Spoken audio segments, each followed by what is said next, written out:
अयोध्या आंदोलन शुरू हुआ हिंदुत्व की देश में कई प्रदेशों में तब से है। बंगाल में क्यों नहीं असर हुआ? अयोध्या में मंदिर बन गया 2021 में, तब क्यों नहीं हुआ? 370 हो गया, मतलब इस तरह की तमाम चीजें हुई, तब क्यों नहीं असर हुआ? तो हर ऐसा है कि ऐसा नहीं कि आप आज जाइए खेत में बीज फेंक के चले आइए, कल जो है पौधा निकल आएगा, फसल आ जाएगी। क्या बंगाल का मैसेज वो ऐसा कौन सा लार्जर मैसेज है पूरे देश में आप पढ़ रहे हैं? सबसे बड़ा मैसेज है कि हिंदुत्व का एक वोट बैंक बन रहा है, एक वीटो बन रहा है।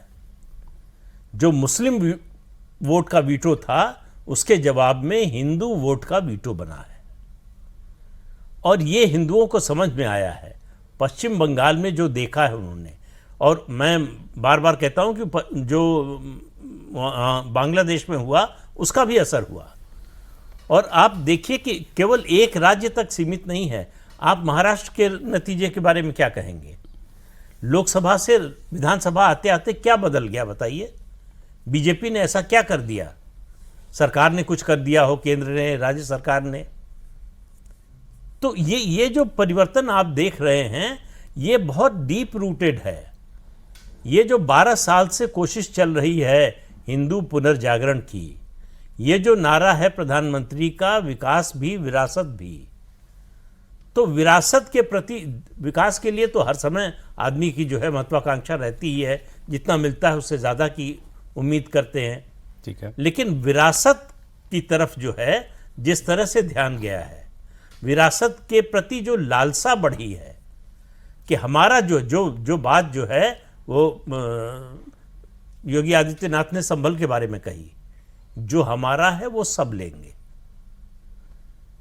तो हम किसी दूसरे का नहीं लेते, ये भी उन्होंने कहा। और ये इतिहास गवाह है, हिंदुओं ने कभी किसी पर आक्रमण नहीं किया, किसी की जमीन नहीं कब्जा की, देश कब्जा नहीं किया, लेकिन जो हमारा है वो हम क्यों नहीं लें? और आप कह रहे हैं लोगों में ये रियलाइजेशन 24 के बाद आई है? ये 24 के बाद और ज्यादा आई है, पहले से था, लेकिन थोड़ा जो है आप कहें कि अनमनस्य जैसे हों लोग कि अच्छा ठीक है, हाँ बात तो सही है, लेकिन वोट के समय और दूसरे कंसिडरेशंस हावी हो जाते थे। अब वो सब पीछे चले गए। इसको आपने कहा हिंदू वीटो। हिंदू वीटो। अब किसी और का वीटो नहीं चलेगा, किसी और समाज का वीटो नहीं चलेगा। वीटो अगर होगा तो हमारा, और किसी भी और मुद्दे पर यह वीटो हावी होगा। किसी भी मुद्दे पर हावी होगा, ठीक, वो चाहे जाति का मुद्दा हो या और कोई भी मुद्दा ले लें, कोई नया मुद्दा आ जाए तो भी। और ये वीटो भी यूपी में भी चलेगा, उत्तराखंड में भी चलेगा। बिल्कुल ठीक है सर, सहमत हैं? और 100% उत्तराखंड में ही नहीं चलेगा, आप इंतजार कीजिए पंजाब में। मैंने पंजाब अभी जानबूझ के छोड़ा अभी इसीलिए। जी नहीं, ये सही बात है कि चलेगा। आप देखिए 2024 में जिस तरीके से रिजल्ट आया पार्लियामेंट का, चाहे बंगाल की भी ये बात कर सकते हैं, उसमें से बिहार का भी लिख सकते हैं, लेकिन उसके जस्ट अपोजिट असेंबली इलेक्शन जब गया तो ये साफ दर्शाता है कि कहीं ना कहीं हिंदू वोट इकट्ठा हुआ है और वो वोट करने के लिए तैयार है।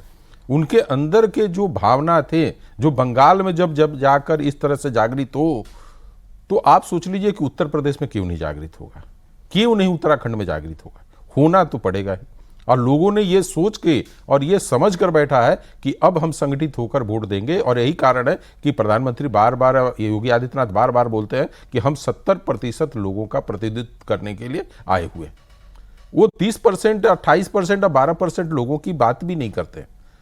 और यही कारण है कि आज आम आदमी ये महसूस करता है कि जो सरकार आई है मेरे भावना के साथ अपने शासन को रूपरेखा तय कर रही है। तो उस सारे कारणों में कहीं ना कहीं सरकार स्थिर होते हुए इन मुद्दों पे जा रही है। राम मंदिर के बाद एक जागृत हुआ था लोगों में हिंदुत्व को लेकर, लेकिन 14 के बाद ये कहिए कि छोटे छोटे समय पे ये उभार आया, लेकिन यदि 24 की बात करें तो यहां पे एकदम पीक पे है अभी हिंदुत्व की भावना को लेकर, और बंगाल के बाद बहुत ज्यादा। सरकार ये चाहती है कि इसकी चीजों को हम बजाएं, लेकिन ऐसा नहीं है कि यदि हम कल बंगाल जीते और उसी मुद्दे पे जीते, हिंदुत्व के मुद्दे पे, आज उत्तर प्रदेश में करें तो वो चीजें चलेंगी। अब यहां पे उसी हिंदुत्व को लेकर एक अलग तरीके से प्रयोग करना पड़ेगा। वहां पे एक बांग्लादेशी मुद्दा था और उस बांग्लादेशी मुद्दे पर हम हिंदुत्व को उस तरह से खड़ा किए, और उत्तर प्रदेश में आकर वो बांग्लादेशी मुद्दा नहीं खड़ा हो सकता।